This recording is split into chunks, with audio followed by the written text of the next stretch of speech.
Good morning friends, welcome back to the online classes. Today I am going to continue the same lesson 4 from the diary of Anne Frank. Yesterday we had finished the half of the portion where we had seen how she started the writing diary. As she felt she was all alone, there was nobody with her as a friend, and that was a true friend, not an ordinary friend. Ordinary friends were there. A lot of them she was having 30 people in her family as a parent, sister, as well as a lot of uncle and aunts and siblings were there. But still, she was not having any true friend to whom she could share her feelings, her interests, her innermost secrets and all. She was very loving and caring.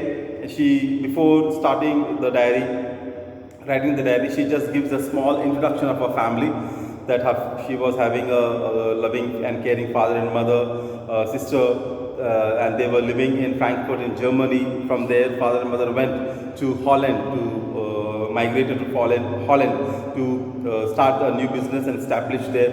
They were sent to Aachen to their grandmother. They were in month of December. Margot went back to Holland. Anne Frank was all alone with her grandmother, and the following year, February, she also was taken to Holland as a birthday gift for Margot. When she was in Aachen with grandmother, she straight away started her schooling in Montessori nursery school, where she was very close to the headmistress, Mrs. Cupress. They both were very loving and caring to each other, understanding each other. And when the time came for her to go back to Holland, it was a very emotional parting. Both of them were in tears. In 1941, grandmother was sick and a bit serious, and she was taken to the hospital. And because of that, her birthday was not celebrated on that year. Following year, in January 1942, her grandmother died, and again the birthday was not celebrated in a pomp. It was very simple celebration by lighting one more candle for her grandmother's remembrance. That was a small introduction of her, and she started writing the diary the same year, 1942, that is 20th June 1942. So up till here we had finished. Now let us continue. Saturday, 20th June 1942. Dearest Kitty, our entire class is quacking in its boots. The reason, of course, is the forthcoming meeting in which the teachers decide who will move up to the next form and who will be kept back. Half the class is making bets. Gian and I laugh ourselves silly at the two boys behind us, Cn and Jacques, who have staked their entire holiday savings on their bet from morning to night. It's you are going to pass. No, I am not. Yes, you are. No, I am not. Even G's pleading glances and my angry outburst can't calm them down. If you ask me, there are so many dummies that about a quarter of the class should be kept back. But teachers are the most unpredictable creatures on earth. So, Anne Frank starts writing diary on June 20th, that is Saturday, 1942. And as she had already said that she doesn't want this diary to be something hardbound book. But she wants to use this diary as a friend. So she gave a name, Kitty. So she starts, Dearest Kitty. Now, she starts her first writing event about the school life. That is in the class, and that's common. Now, it was the day of the result. When they came to school, all the children in the class were making noise, talking about the result, who will be passed, who will be failed, in what subject, what marks will be get, just like you people do in your class. The moment the exams are over, you start talking about the question paper, that it was hard, it was confusing, it was very easy, and people would say, did you write, did you know this answer, this was the right answer, this was the wrong answer, like that. You people talk and then wait for the result. And again, while waiting for the result or showing the paper, you still think that I will get this much marks, or I will get this much marks, or he or she will get this much marks. No, we talk about something similar was going on in the class. Anne Frank and her friend Gian, they were looking at the boys talking so much and getting bet. I will pay this much if you are pass, or I will give you this much if you are fail. like that they were betting each other. So they said, come on, boys, grow up, stop shouting, stop howling, come on, be calm. But no use, boys are boys. They were going on talking and shouting and everything. Now, Anne Frank says that there are some students like dummies.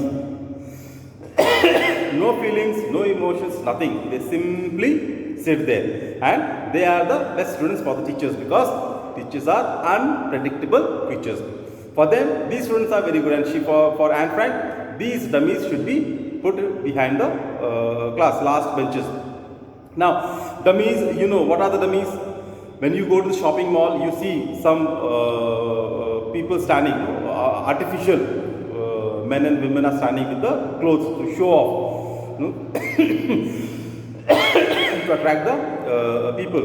They are the dummies. They don't speak, they don't say anything, just standing there from morning to night. Here, same thing. Children are there some who don't open their mouth. They simply sit there, and they are the best for the teachers. And teachers are unpredictable. Why? Just now, the teacher will be smiling at you, talking to you very nicely, and all of a sudden, he gets angry and gives you one slap. That's why she says they are unpredictable creatures. I am not so worried about my girlfriends and myself will make it. The only subject I am not sure about is maths. Anyway, all we can do is wait. Until then, we keep telling each other not to lose heart. So she says that I am not at all worried. Okay, I am not bothered that what will be the result. But still, she was having little less hope in maths. As usual, many of us do not like maths subject. So she also was not so much interested in maths, and she was a bit frightened what marks she will get in the maths. But still, she says that she is least bothered, least worried about the thing. I get along pretty well with all my teachers. There are 9 of them, 7 men and 2 women. Mr. Keesing, the old fogey who teaches maths, was annoyed with me for ages because I talked so much. After several warnings, he assigned me extra homework, an essay on the subject, a chatterbox. A chatterbox? What can you write about that? I would worry about that later, I decided. I jotted down the title in my notebook, tucked it in my bag, and tried to keep quiet. So she says in her school there were 9 teachers, 7 men and 2 lady teachers, and she was going along with everybody very nicely. With all of them, she was very good. All the teachers were happy with her, except one teacher, the maths teacher. What she doesn't like, Mr. Keesing. And Mr. Keesing was an old fellow with an old mentality. She was a talkative girl in the class, always goes on talking, and after several warnings and all, she was not changing her behavior, her attitude. So Mr. Keesing finally gave her an extra homework, saying that she had to write an essay on the topic, the chatterbox. Now, a chatterbox? What you can write about a chatterbox? No, she was thinking, my God, what is this topic? What I will write? Anyhow, she wrote it down on a notebook and kept it in the bag, and then rest of the day she kept quiet. She did not talk much after that. That evening, after I had finished the rest of my homework, the note about the essay caught my eye. I began thinking about the subject while chewing the tip of my fountain pen. Anyone could ramble on and leave big spaces between the words, but the trick was to come up with convincing arguments to prove the necessity of talking. I thought, and suddenly I had an idea. I wrote 3 pages Mr. Keesing had assigned me and was satisfied. I argued that talking is a student's trait and that I would do my best to keep it under control, but that I would never be able to cure myself of the habit, since my mother talked as much as I did, if not more, and that's there. Not much you can do about inherited traits. Now, that evening, she sat with her homework. She started completing one by one subjects and everything. And when everything was over, suddenly she saw this topic, chatterbox. She had to write this essay. She thought, now what to write about it. She wrote the topic and she was sitting and eating the tip of the pencil. I was thinking that what to write about it. Nothing was coming in her idea. She was going on thinking. To write anything, to write an essay, we can leave spaces and fill 3 pages. Okay, but the point for her was what argument she would give that Mr. Keesing would be satisfied. So she was going on thinking, and suddenly she got an idea. She started writing, finished 3 pages as Mr. Keesing had told, and she gave the essay to him, and after reading, he also was happy and satisfied. Now, what did she write? She wrote that it is the she argued that talking is a student's trait. Okay, that it is a student's right to talk. Okay, so no one can stop, and the students cannot be stopped. But she said that I will try to control it. Okay, she said that of course it is a talking is a student's right. They are supposed to talk. They are have got all the right to talk, and she will try to control it. Then she wrote ahead that my mother is also talkative. Okay, so I got this talking habit from my mother as a inheritance. Okay, I had inherited. I got this from my mother's genes. Okay, when I was in my mother's womb, she also is a talkative woman. So the genes came into me, and I also got this talking habit, and that's the reason that I talk too much. And what we get from the genes, we cannot control it. And this made Mr. Keesing smile at her, and she stopped. He did not say anything, and she just sat there. Mr. Keesing had a good laugh at my arguments, but when I proceeded to talk my way through the next lesson, he assigned me a second essay. This time, it was supposed to be on an incorrigible chatterbox. I handed it in, and Mr. Keesing had nothing to complain about for 2 whole lessons. However, during the 3rd lesson, he had finally had enough. Anne Frank, as punishment for talking in class, write an essay entitled "Quack, Quack, Quack," said Mistress Chatterbox. Now, Mr. Keesing had a good laugh after reading the essay. He was very happy, very satisfied that what a nice argument she had put, that she got this talking habit from her mother. Mother is also talkative. That's the reason that I am also having this talking habit. So the day was over, she was happy, but as she said that she is a talking girl, she has got the habit from her mother, she went on talking. Again, Mr. Keesing gave her a punishment to write another essay, and incorrigible chatterbox. Incorrigible, who cannot be changed, who cannot be corrected at all. That is incorrigible. So Anne Frank also cannot be corrected because she is always talking. So she had to write essay on an incorrigible chatterbox. Again, she wrote a beautiful one. Mr. Keesing was again happy, and then another 2 days, 3 days, there was no problem.